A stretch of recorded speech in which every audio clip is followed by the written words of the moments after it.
All right, here we go. We have one of the great voices and songwriters of this era. Aloe Blacc is in the building. Hey, how you doing? Very well, man. Longtime fan of what you've been doing. Thank you. I mean, ever since like Dollar came out, I'm like, yo, who is this guy? Like, right. Yeah, that such a unique sound. That I had to. It took me a while to figure out that sound. You know, I'd been testing out a lot of different voices, and it ended up being the really relaxed kind of folk soul vocal that got me to where I am today. Oh yeah, and once you hit that, you just ran with it, and that's it. You were to the moon. Yeah, I was. My first solo album, I tested out salsa. I tested out neo soul, future soul, R&B, and this folk soul vocal ultimately on my second solo album, Good Things, it took off because of that song, I Need a Dollar. So I chased that, you know. When you're in this business long enough, you see something good happen, you just kind of follow it until you can develop something else. Well, I want to get into the whole story since this is our first time actually sitting down. So you grew up in Orange County. Yeah. Panamanian parents? Orange County, California, because there's Orange counties all over the country, but Orange County, California. Orange County, the real Orange County. And your parents are Panamanian?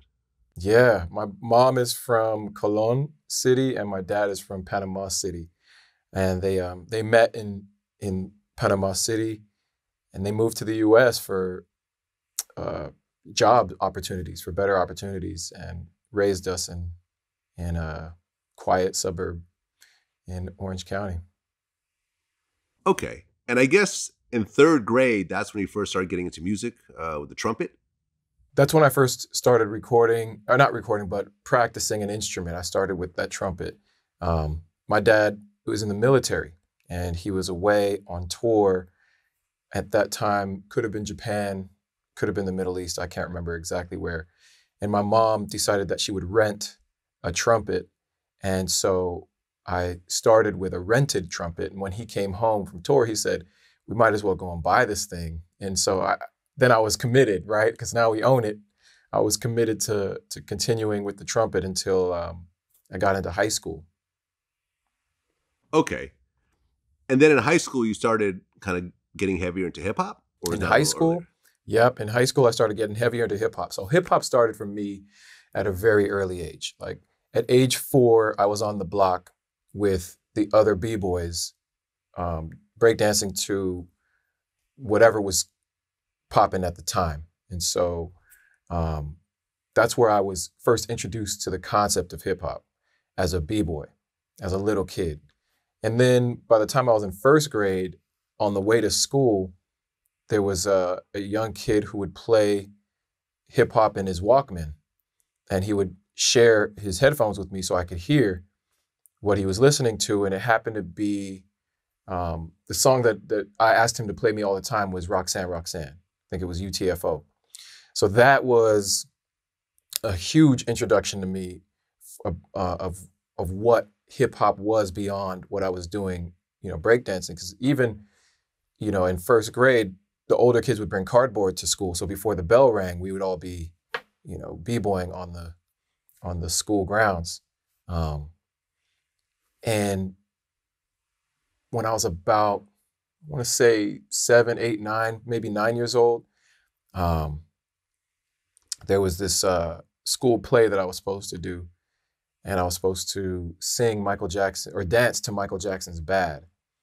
And so my dad had to go get the record so that I could practice my dancing to the song. And he knew that he was supposed to go buy something called Bad.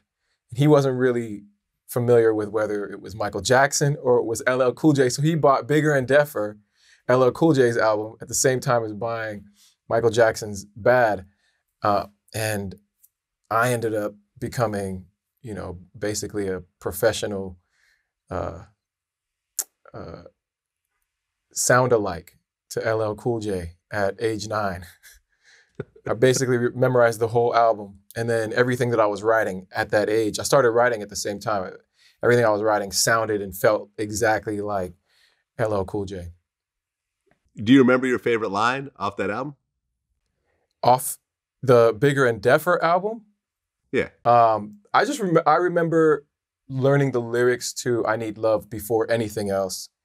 And so, when I'm alone in the room, sometimes I stare at the wall, and in the back of my mind, I hear my conscience call, telling me I need a girl who's as sweet as a dove for the first time in my life. I see I need love. And then beyond that, that was the nice tender one. But then there's the song called the Bristol Hotel, Room 515, the Bristol Hotel. Where that at? Jamaica, Queens, right? So it's an album that is certainly not age appropriate for a 9-year-old. And I don't think I understood half of what I was saying when I was repeating those lyrics. But cadence, energy, charisma, style, pattern, rhyme scheme, all of that I started absorbing. And not for nothing, LL is definitely, a legend in the business and a lyricist in the business. So it wasn't as if I was learning from something that didn't materialize as worthy. Well, I guess by 17, you dropped your first hip hop mixtape. Yeah, I want to say even before then, 1995. So I was 16. I met with a great producer who happened to grow up 10 minutes from my house. His name is Exile. And we became real good friends, and we started recording together, recording songs, writing songs, and we put out a mixtape called Imaginary Friends in 95, 96. And we pressed up cassettes. Like I went to the cassette duplication factory, paid the money to get my cassettes duplicated, worked on the artwork on really early forms of art creation software from the computer, Quark Express and Illustrator, very early forms of these programs, and just basically did it all from beginning to end. I don't even think we properly mixed or mastered. We had a Tascam 4-channel recording studio. So we were recording to cassette and then dubbing to cassette. So it sounded horrible.